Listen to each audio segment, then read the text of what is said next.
নমস্কার বন্ধুরা, আমার আজকের রেসিপি হলো তিল বড়া।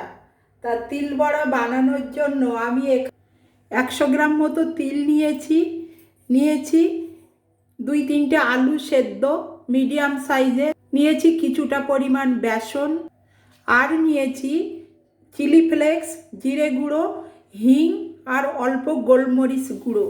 এইগুলো দিয়ে আমি বানাবো তিল বড়া।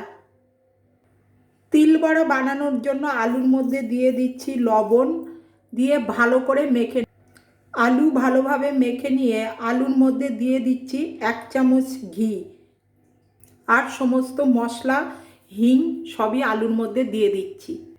আর দিচ্ছি অল্প পরিমাণে বেসনটা খুবই অল্প দিতে হবে। এই উপকরণগুলো দিয়ে আলুটা আবারও ভালোভাবে মেখে নিচ্ছি। এবার কড়াইতে তেল গরম করে বড়াগুলোর গায়ে এইভাবে তিল মাখিয়ে তেলে ভেজে নেব। ভেজে নিলেই হয়ে যাবে তিল বড়া। দেখো, এইভাবে প্রতিটা বড়ার গায়ে তিল মাখিয়ে নিতে হবে, নিয়ে ভেজে নিতে হবে। আমি এইভাবে বড়াগুলোর গায়ে তিল মাখিয়ে নিচ্ছি, নিয়ে ভেজে নিচ্ছি।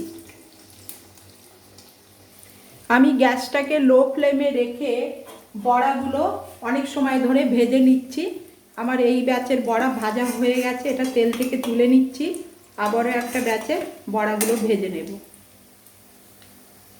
এই যে আমার রেডি হয়ে গেছে তিলের বড়া।